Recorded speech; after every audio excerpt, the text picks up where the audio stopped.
अष्टम स्कंद तृतीय अध्याय श्री शुकवाच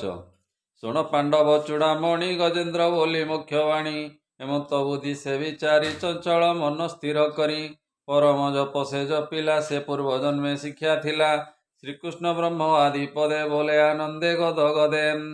गजेन्द्र वाचन नमस्ते प्रभु भगवान अशेष ब्रह्मांड जीवन तोर महिमा चिंतात्मक अनादि पुरुष विवेकम जीवर आदि जीव तुई परमेश्वर भेद बहिं जार देह विश्व से स्वभावे स्वरूप प्रकाशे जीव परम आत्मा पर तु ब्रह्म शरण सोदरम हे जे संसार माया बले आत्मार कल्प से निश्चले कहीं प्रसारे तिरोहित करई ऊर्ण नाभिमत मध्य देख ई साक्षी रूपे क्रीड़ा करई कल्पे कल्पे से विष्णु रखु मोर प्राण तो पादे पशिली शरण ए काले सकल जीवधारी अनंत रूपरे सोहरी सकल हेतु करे अंत तम निपात घोर पथ पुणी से तामस प्रवेशे निराध रूपकु प्रकाशे तार महिमा विचारणे जेते कदेव ऋषि गणे केही जे तांकु न जानती अनेक शास्त्र मान चिंती के प्राणी तदंत जानिब जहि भ्रमंती ब्रह्मा शिव नट आकृति प्राय खेले माया गहन शयले मन कर्म को दूरे जेहि से हरि रखु मोर देहि जार महिमा मुनि जने सकल शास्त्र अनुमाने विमुक्ति संग साधु जने तप साधंती घोर बने ए भूतंक भूत आत्मा जेहु से हरि मते गति हेउ जाहार जन्म कर्म नाही अपर दोष गुण काई तथापि लोक रक्षा अर्थे आपे संभव ए जगते सोमाया बळे जगत स्थिति पालने करे अंत अरूप रूप जे अद्भुत आत्मा प्रदीप साक्षी मत ए परम आत्मा साक्षी घर मन वचन गोचर सूक्ष्म निर्मल रूप जार दुस्मर महाघर जहाकु सर्वगुणे गाई निष्काम चित्ते जेवा ध्यायी कैवल्य नाथ नमस्तुते निर्वाण सुखद बुद्धिते तु नाथ शांत घर रूपी मुक्ति धर्मेण विश्वव्यापी जे निर्विषय साक्षी रूपी नमस्ते ज्ञान काल रूपी क्षेत्रज्ञ रूपी नमो नम सर्वज्ञ साक्षी निज धाम से जगते आदि मूल प्रकृति मध्य सूक्ष्म स्थूल ए सर्व इंद्रिय गुण द्रष्टा सर्व सृष्टिर आदि द्राता अभक्त जने अपक्रास प्रभकत पद्मेर वित्रासम अखिल कारण स्वरूपी अद्भुत रूप विश्वव्यापी सर्वनिगम महार्णव तोर महिमा के वर्णिव तु अपवर्ग परायण नमोहि तोहर चरण शून्य गगने गुण पासे बंधन तो माया विश्वासे तु नाथ करुणा सागर तो पादे शरण मोहर अशेष जंतु हृदगते तोर प्रकाश आत्मा मते ए सकल देखु नाथ तुई तो रूप केहि न जानई तु नाथ करुणा स्वरूपी तृण काष्ठरे अचु व्यापी मोहर प्राय पशुगण विपद पाशु कर त्राण तु ब्रह्म परम मंगल नमस्ते प्रभु आदि मूल आत्मा आत्मज गृह चित्ते ममता करे दृढ़ चित्ते जे प्राणी गृह बंधे मजे से तोते केवे न भजे जे मुक्ति संग ए जगते से तोते भजे अविरते एणु विवेकी प्राणी कर तु नाथ शुभ शुभ घर हे ज्ञानात्मक भगवान सर्व ईश्वर नमो नमो धर्मार्थ काम लोभ मुक्त निष्कामे भजे अविरत अन्ते लोभ इष्ट गति दुख संकटे न पड़ती अभयस्थाने रहे मन एणु लभंती दिव्य ज्ञान हे प्राणी शरण तोहर एग्राग्रस्तु कर पारम एकांत चिते जे रहंती विषय सुख न भाजंती तो पाद सुधा सुख पाई अधिक वांछा तार नाही अति अद्भुत तो चरित आनंद रूपे सुललित तो कथा सुधा सिद्धु जळे अवगाहन सुख भळे ए करी तरंती दिव्य देहि एणु तो महिमा के कई अक्षर अक्षर नाही जार से ब्रह्म परम ईश्वर अव्यक्त अध्यात्म स्वरूपी परम जोग बळे व्यापी इंद्रिय ज्ञान गम्य अत्यंत दूर अति सूक्ष्म एणु से अति दूरे रहे अत्यंत सूक्ष्म सूक्ष्म हुए एणु अनंत आदि पूर्ण से हरि रखु मो जीवन निवेदन अनुक्षणे मन वचने आचरणे देख ए घर ग्राह ग्रासु धरी मते से आश्वासु जार चरित बल घेनी ब्रह्मादि देवासुर मुनि संसार सुख त्याग करी माया संसारु गले तरी अग्नि सविता ज्योति जेने प्रकाश प्रवेश गगने एणु ए प्रभाव संसार इंद्रिय बुद्धि अहंकार शरीर आदि से ही मते प्रवेश होती तोर गात्रे जन शरीर पशु आदि जे रूपे अरूप संपादी କେବେ ନୁହେଁ ରୂପ ଗୁଣ ତୁହି ସେ ଅଶେଷ ନିର୍ଗୁଣ ନିଶେଷ ଶେଷ ପୂର୍ଣ୍ଣ ପ୍ରାଣ ଏଣୁ ସେ ଅନାଦି କାରଣ ନମ ନମସ୍ତେ ଯେ ଅନନ୍ତ ଅଶେଷ ବେଗ ବଳବନ୍ତ ଅଖିଳ ବୁଦ୍ଧି ଗୁଣମୟ ଯାହାର ଅଟେ ଶକ୍ତିମୟ ପ୍ରପନ୍ନ ଜନ ଯେ ପାଳଇ ଦୁରନ୍ତ ଶକ୍ତି ଯାର ଦେଇ କୁଶିତ ଇନ୍ଦ୍ରି ଗଣେ ଯାର ମାର୍ଗେ ନ ହୁଅନ୍ତି ଗୋଚର ମୁଁ ଗ୍ରାହଗ୍ରସ୍ତେ ଗ୍ରସ୍ତ ହୋଇ ଆତ୍ମା ଶରୀର ନ ଜାଣଇ ଯେ ହରି ସଂସାର କାରଣ ତା ପାଦେ ପଶିଲି ଶରଣ ରଖୁ ନ ରଖୁ ସେ ଜାଣଇ ତା ବିନୁ ଅନ୍ୟ ଗତି ନାହିଁ। ଶ୍ରୀ ଶୁକବାଚ ହେମନ୍ତେ ଗଜରାଜ ସ୍ତୁତି ଦେଇ ଗୋବିନ୍ଦ ପାଦେ ମତି ଇନ୍ଦ୍ରାଦି ଦେବ ଗମ୍ୟ ନୁହେଁ ଯେ ପୂର୍ବ ଭାଗ୍ୟର ଉଦୟେ ଗଜ ବିକଳ ଶୁଣି ହରି ଆନନ୍ଦ ଚିତ୍ତେ ମୋଦ ଭରି ଯେ ହରି ସର୍ବଦେବମୟ ଶେଷ ବିଶ୍ୱ ଯାର ଦେବ ଅଖିଳ ଦେହ ଯାର ବାସ ସେ ପ୍ରଭୁ ଭକତ ବିଶ୍ୱାସ ଶୁଣିଲେ ଗଜେନ୍ଦ୍ର ଆରତ ମନେ ବିଚାର ଜଗନ୍ନାଥ ଏ ସ୍ତୁତି କରନ୍ତି ଦେବଗଣ ଶ୍ରବଣେ ପ୍ରଭୁ ନାରାୟଣ ଭକତ କାରଣେ ତପ୍ତର ପ୍ରଭୁ ନିଶ୍ଚିନ୍ତେ ପରାତ୍ପର ଭୋଜନ ପାନେ ନାହିଁ ଇଚ୍ଛା ଘେନି ନ ଦିନ ତ୍ରାଣ ଦୀକ୍ଷା ଗ୍ରାହଗ୍ରସ୍ଥିତ ମନେ ଜାଣି ସତ୍ୱରେ ପ୍ରଭୁ ଚକ୍ର ପାଣି ହେମନ୍ତେ ପ୍ରଭୁ ଦାସରଥି ସ୍ମରଣ କଲେ ଖଗପତି ଗଗନ ଚରାଥିପ ପ୍ରାୟ ଯେ ଅଟେ ଚାରି ବେଦମୟ ଶରୀର ନାଗେ ଅଳଙ୍କୃତ ମନ ଅତି ବଳବନ୍ତ କନକଗିରି ମଧ୍ୟେ ବାସ ଯାହାର ଗୋବିନ୍ଦେ ବିଶ୍ୱାସ ହେମନ୍ତେ ଗୋବିନ୍ଦ ସ୍ମରଣ ଜାଣିଲା ବିନତା ନନ୍ଦନ ଯାହାର ଅର୍ଥେ ଲୋଭ ମନ ବିସ୍ତାରି ଥିଲା ସେ ବୋଧନ ତକ୍ଷଣେ କଲା କମୁଦ୍ରିତ ହରି ସ୍ମରଣେ ପ୍ରମୋଦିତ ଗୋବିନ୍ଦ ନିକଟେ ଗମନ ମନକୁ ନିବେଶିବ ହନ ଏ ଚିର ବିରହି ଯେନେ ବଧୁ ପାଇଲା ନିଜ ପ୍ରାଣ ବନ୍ଧୁ ଦରିଦ୍ର ନିଧ୍ୟ କି ପାଇଲା ଅପୁତ୍ରୀ ପୁତ୍ର କି ଲଭିଲା ଦେଶନେ ଗରୁଡ଼ ଆନନ୍ଦ ଗମନେ ଚରଣାରବିନ୍ଦ ଏ ଗମନେ ପକ୍ଷ ବିସ୍ତାରିଲା ପରମ ଆନନ୍ଦେ ଉଡ଼ିଲା ସର୍ବଭୂଷଣ କଳେବର ବ୍ରହ୍ମାଣ୍ଡ ମଧ୍ୟ ବଳିଆର ଏ ପଞ୍ଚ ପଲବ ବିସ୍ତାରିଲା ରୋଧ ସିକନ୍ଦର ପୁରିଲା ପାତାଳେ ପଶି ପକ୍ଷୀବତ କମ୍ପାଏ ଧନୁଜଙ୍କ ଗାତ୍ର ଏ ଗରୁଡ଼ ପକ୍ଷ ବେଗବାତେ ସଙ୍ଗତେ ଉଡ଼ିଲେ ପର୍ବତେ ଆକାଶେ ଦେଖି ଗିରିମାଳ ଭୟେ କମ୍ପନ୍ତି ଦିଗପାଳ ପବନ ପ୍ରାୟ କଲା ଗତି ଗୋବିନ୍ଦ ପାଦେ ଦେଇ ମତି ତନୁ ଜିଣଇ ଗିରିବର ବଳିଙ୍କ ମଧ୍ୟ ବଳିଆର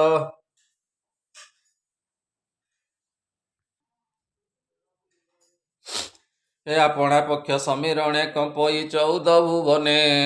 ଏ ସତରେ ନିକଟେ ପ୍ରବେଶ ଦେଖିଲା ପରମ ପୁରୁଷ ବିମଳ ବିଶାଳ ହୃଦୟ ଅଞ୍ଜନ ଗିରି ଜିଣି ଦେହ ଦୁଷ୍ଟ ନାଶନେ ବଳବନ୍ତ କଟିରେ ଶୋଏ ପୀତ ବସ୍ତ୍ର କଣ୍ଠେ ଶୋଭଇ ମଣି ନାମ ଗରୁଡ଼ କରଇ ପ୍ରଣାମ ଯେ ପ୍ରଭୁ ଅଜ ଅବିନାଶୀ ସକଳ ହୃଦୟ ନିବାସୀ କରୁଣା ସିନ୍ଧୁ ଭଗବାନ ବିକଚ କମଳ ଲୋଚନ ଗରୁଡ଼ ମୁଖକୁ ଚାହିଁଲେ କୁଶଳ ବାର୍ତ୍ତାକୁ ପୁଛିଲେ ଏ ଗରୁଡ଼ କୃତାଞ୍ଜଳି ହୋଇ ପଦ୍ମଚରଣେ ପ୍ରଣମୟୀ ଉଠି କପାଳେ କର ଦେଇ ଉଭା ହୋଇଲା ମୁଖ ଚାହିଁ ଗରୁଡ଼େ ରହିଲେ ହରି ଜଳଦ ଜେନେ ମହାଗିରିରେ ଶ୍ୟାମ ମେଘ ତେସନେ ଶୋଭା ଶ୍ରୀ ଅଙ୍ଗ ସ୍ମିତ ବଦନ ଅନୁପମ କୋଟିଏ ରବି ଜିଣି ଶ୍ୟାମ ଶୋଭା ପାଇଲେ ଭଗବାନ ଅନାଦି ପରମ କାରଣ ଖଗ ପିଠିରେ ହରି ବସି ଶୋଭାରେ ଗଜ ଗଜନ ତୋଷୀ ଉପରେ ଶୀତୋଷ୍ଣ ବାରଣ କନକମୟ ଛତ୍ରପୁଣ ଦେଖନ୍ତେ ମନକୁ ହରଇ ବିସ୍ତାରେ ବ୍ଯୋମ ଆଚ୍ଛାଦଇ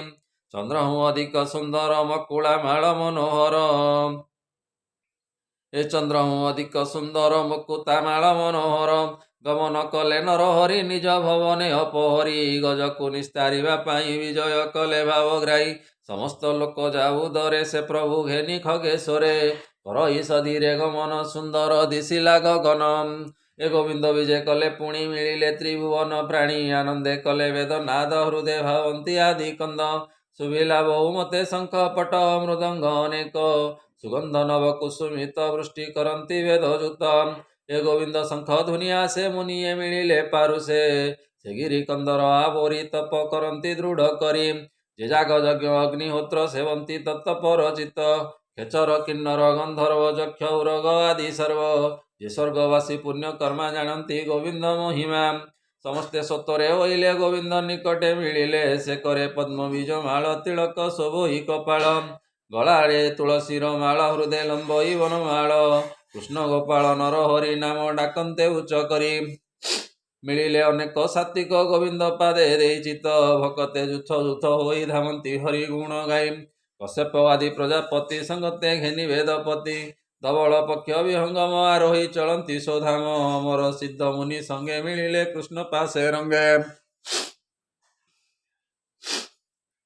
କେହି କରନ୍ତି ଶଙ୍ଖନାଦ କେ ବେଣୁ ବଜାନ୍ତି ଆନନ୍ଦ କଂସାଳ ତାଳ ବେଦ ବାକ୍ୟ କେ ବୀଣା ମର୍ଦଳ ଶବଦ କେ ସିଙ୍ଗା ବାଏ ନାନା ମତେ କେ ହୋ କାହାଳି ଅବିରତେ ବାଦ୍ୟ ଶବଦ ଧ୍ୱନି ଘୋଷି ଦେଖନ୍ତି କୃଷ୍ଣ ମୁଖ ଶଶୀ କେତେ ମୁନି ଗୀତ ଗାଇ ନୃତ୍ୟ କରନ୍ତି ଭାବଗ୍ରାହୀ କେ ଅଭାଗିତେ ହୋଇ ମତ ଗୋବିନ୍ଦ ପଦ୍ମ ପାଦେ ଚିତ କେ ଭାବେ ଜ୍ଞାନ ବଳ ହୋଇ ପ୍ରଳାପ ବଚନ କହି କେହି ଆନନ୍ଦ ଅଶ୍ରୁ ଜଳ ହରିଙ୍କ ଭାବେ କୌତୂହଳ ପରମ ଆନନ୍ଦେ କେ ମଜେ ହରି ଭାବରେ ଚକ୍ଷୁ ବୁଜେ ଚନ୍ଦନ ପିଚିକା କେ ମାରେ କୁସୁମ ବୃଷ୍ଟି କେହି କରେ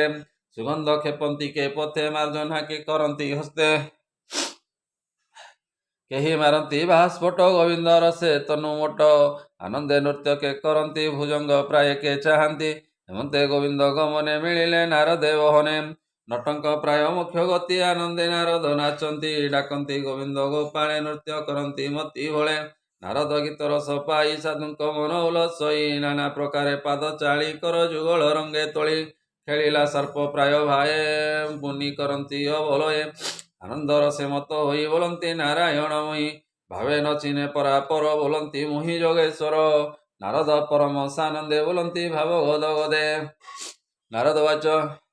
ଶୁଣିମା ପ୍ରଭୁ ନାରାୟଣ ଅନାଦି ପରମ କାରଣ ସଂସାର ତୋର ତେହୁ ଜାତ ତୋର ପାଦରେ ପାଳିତ ତୋହର ଅନାଦର ଭରେ ପ୍ରଳୟ ହୁଏ ଚରାଚରେ ମୃତ୍ତିକା ଘଟ କାର୍ଯ୍ୟ ଜେନେ ମୃତ୍ତିକା ତହୁ ନୁହେଁ ଭିନ୍ନେ ତୋତହୁ ଜନ୍ମ ଏ ଜଗତ ତୁଜେ ପାଳିଣ କରୁ ଅନ୍ତ ତୁମର ଅନାଦର ଭରେ ବିପଦ ଆଦି ସଂସାରେ ରଚନା କରୁ ଦାମୋଦର ତୋହର ବିନୁ ନାହିଁ ଆର ତୁ ଆତ୍ମଭାବ ଏଥି ପଶି ଏମତ ସ୍ତୁତି ଶ୍ରୁତି ଘୋଷି ତୋତହୁ କେମତେ ସଂସାର ଭିନ୍ନ ହୋଇବ ଦାମୋଦର ଯେ ଭିନ୍ନ ଜ୍ଞାନୀ ହୁଏ ପୁଣ ଯେ ତୁମ୍ଭ ମାୟାରେ ଭ୍ରମଣ ମାଟି ବିକାର ଘଟ ପ୍ରାୟ ତୋତହୁ କେହି ଆନ ନୁହେଁ ହେମନ୍ତ ସଂସାର ଭିଆଣ ମୋହିତ ଭେଦେ ନାରାୟଣ ତୋତହୁ ଭିନ୍ନ ଏ ଜଗତ ଯେ ଦେଖେ ସଂସାର ଭୋନାଥ ତାର ବିଷୟ ରସେ ମନ ତୁମ୍ଭର ମାୟା ବଳେ ଧ୍ୟାନ ତା ଦେଖିବ ଥାଏ ମୋ ମନ ଶୁଣିବା ତ୍ରିଜଗତ ମୋହନ ତୋପାଦେ କେମତେ ସେ ପ୍ରାଣୀ ମନ ନିବେଶୀ ଚକ୍ର ପାଣି ତୁମ୍ଭେ ଯେ ସର୍ବ ସୁଖଦାତା ଜଗତ ଜୀବ ପିତା ମାତା ସଂସାର ତାରଣ ଈଶ୍ୱର ଏ ପାପି ବାରେ କଉଧର ତୁ ଦେବ ଶରଣ ବଶ୍ଚଳ ଜଗତ ପତି ଆଦି ମୂଳ କୃପା ତତ୍ପର ହୁଅ ହରି ଅନାଥ ଜନେ करे ପାରି ତୁମ୍ଭର ସରୋଜ ଚରଣ ମୁହିଁ ଶରଣ ନାରାୟଣ ତୋତ ହୋ ନାନ୍ୟ ଜଗତ ମୁହିଁ ଦେଖଇ ତୋର ତତ ସଂସାର ଦୁର୍ଜୟ ଦୁଃଖରୁ ମତେ ଉଧର ଲୋକ ଗୁରୁ ଅରୁଣା କରୁଣା ନିର୍ଭର ତରୁଣ ତରଳ ସମୀର ବିକଚ ଜଳ ଜଲୋଚନ ମୋଠାରେ କର ଅବଧାନ ହେମନ୍ତ ନାରଦଙ୍କ ସ୍ତୁତି ହୃଦୟରେ ଧରି ଲକ୍ଷ୍ମୀପତି ସଦୟ ହୃଦୟ ଲୋଚନ ନାରଦେ କଲେ ଅବଧାନ ଆଦି ପୁରୁଷ ସଦାନନ୍ଦ ପରମ ପୁରୁଷ ଗୋବିନ୍ଦ ଏ ଋଗ୍ବେଦ ସାମବେଦ ଧ୍ୱନି ଗାବନ୍ତି ବାଳଖିଲ୍ୟା ମୁନି ଅଥର୍ବ ଯଜୁର୍ବେଦ ମତେ ସ୍ତୁତି କରନ୍ତି ଭକ୍ତି ତନ୍ତ୍ରେ ନାନା ପୁରାଣ ସ୍ତୁତି ସ୍ତବ ପଢ଼ିକେ କହେ ହରି ଭାବ ଭାଷା ପ୍ରବନ୍ଧେ ଗୀତ ଛନ୍ଦେ କେ ଭାବ ଗୋବିନ୍ଦ ଆନନ୍ଦେ କେ ହରି ଭାବର କୀର୍ତ୍ତନ ଲମ୍ପଟେ କରନ୍ତି ନର୍ତ୍ତନ ସନକ ସନାତନ ଆଦି ସେ ଋଷି ସଂସାରେ ପ୍ରସିଦ୍ଧି ଗୋବିନ୍ଦ ଭାବେ ଦିଗମ୍ବର ସ୍ତୁତି କରନ୍ତି ନିରନ୍ତର ମଗଧସୁର ମୁନି ସଙ୍ଗେ ଆଦି ପୁରୁଷ ଭାବେ ରଙ୍ଗେ ହେମନ୍ତ ଗୋବିନ୍ଦର ପାଶେ ସମସ୍ତେ ସେବନ୍ତି ହରସେ ବିଜେ କରନ୍ତି ଚକ୍ରଧର ଯେ ଜଳେ ଅଛି କରିବର ଏ ଯେ ଗିରି ହ୍ରଦେ ଅଛି ଗଜ ବିଜୟ କଲେ ଦେବରାଜ ଏ ତହିଁ ଯେ ଥିଲେ ମୁନିଜନ ଜାଣିଲେ କୃଷ୍ଣ ଆଗମନ ଦେବଙ୍କ ଦେବ ସେ ପୁରାଣ ସମାଧି ଛାଡ଼ି ମୁନିଗଣ ବିଭ୍ରମ ହୋଇ ବେଗେ ଉଠି ଗୋବିନ୍ଦ ପାଦେ ଦେଇ ଦୃଷ୍ଟି ପ୍ରଣାମ କରନ୍ତି ସୁମରି ଭକତ ଭାବେ ଭାବ ଭରି ଯେ ହରି ପୁରାଣ ପୁରୁଷ ଲକ୍ଷ୍ମୀର କାନ୍ତ ହୃଷିକେଶ ଏ ଯୋଗୀ କଳ୍ପନା ନିବିଷୟ ସଚିତାନନ୍ଦ ନିର୍ବିଜ୍ଞୟ ଦେବେ ଯେ ଧ୍ୟାନେ ନ ପାଇଲେ ମୁନିତା ନୟନେ ଦେଖିଲେ ଦୁଃଖେ ଯାହାର ଦର୍ଶନ ଯାହାର ଅତି ସୂକ୍ଷ୍ମ ଜ୍ଞାନ ତାହାକୁ ଦୁଃଖେ ସେ ନିରୋପି ନିଶ୍ଚଳ ହୃଦୟ ଯାକୁ ସ୍ଥାପି ଦୂରହୁଁ ଦୂରେ ଶେଷ ଭାବେ ନିକଟେ ପୁଣି ଭକ୍ତ ଭାବେ ଯେ ହରି ନିଜ ତେଜ ରୂପୀ ଜଗତ ଦେଖିଲେ ସ୍ୱରୂପୀ ଯାହାର ମହିମା ଅପାର ସେ ପୂର୍ଣ୍ଣାନନ୍ଦ ବେଦ ସାର ଯେ ପୂଜ୍ୟ ସକଳ ସଂସାରେ ଭକତ ବନ୍ଧୁ ଦୟା କରେ ସମସ୍ତ ଜୀବର ଜୀବନ ସଂସାର ଜନ୍ମର ଧାରଣ ସମ୍ପୂର୍ଣ୍ଣାନନ୍ଦ ସର୍ବଠାରେ ପ୍ରାଣୀ ଦେଖନ୍ତି ତାକୁ ଧୀରେ ଏ ନୀଳନଳିନ ଘନଶ୍ୟାମ ଜଳଦ ନେତ୍ର ଅଭିରାମ ଶ୍ୟାମ ସୁନ୍ଦର ସର୍ବସାର ପୀତ ବସନ ମୁକ୍ତାହାର ମେଘ ଗମ୍ଭୀର ଧୀର ଘୋଷ ସର୍ବ ଆହ୍ଲାଦ କର ବେଶ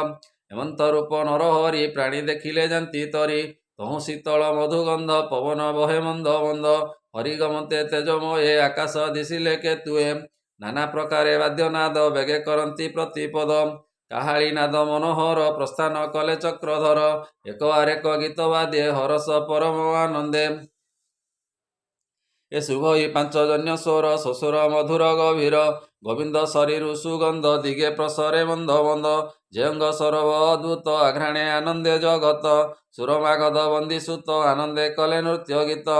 ଶଙ୍ଖ ମଙ୍ଗଳ ଘୋଷ ଭାସେ ଚଳନ୍ତି ପରମ ପୁରୁଷେ ଗିରି ସ୍ୱରୂପେ ଖଗେଶ୍ୱର ଦିଶନ୍ତି କୃଷ୍ଣ ମନୋହର ବିକଚ କମଳ ଲୋଚନ ସଂସାର ତାପ ବିମୋଚନ ଏ ଗୋବିନ୍ଦ ଦୂରୁ ଦେଖିବାରେ ଉଠିଲେ ତରୁଙ୍କ ଶିଖରେ କରନ୍ତି ଜୟ ଜୟ ନାଦ ଗୋବିନ୍ଦ ଦେଖିଣ ଆନନ୍ଦ ନିକଟେ ଦେଖିଲେ ମାଧବ ବୃକ୍ଷୁ ଓହ୍ଲାଇ କଲେ ଭାବ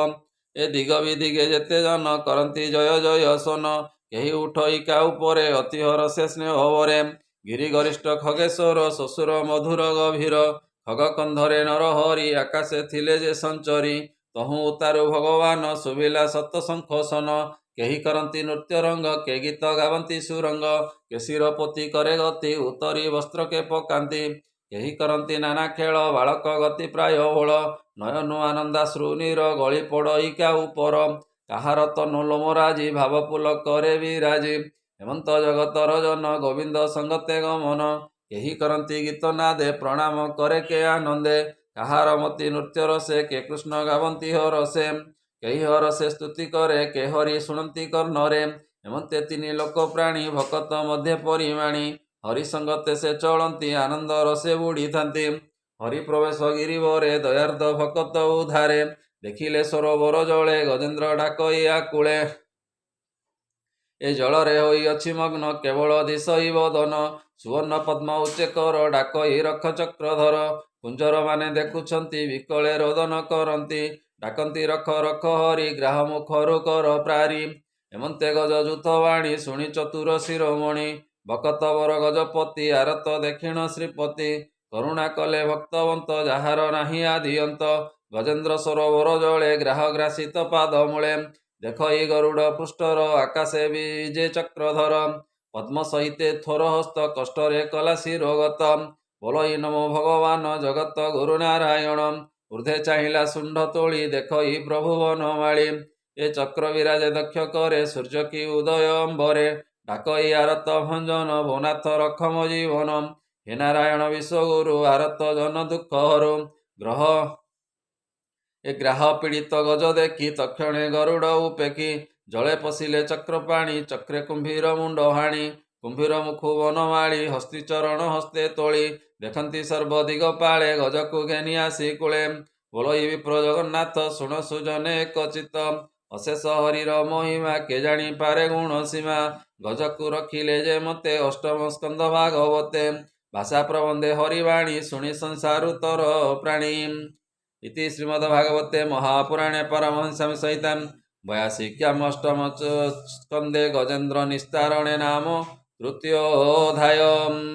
बोलानंदे गवार हरि हरि बोल।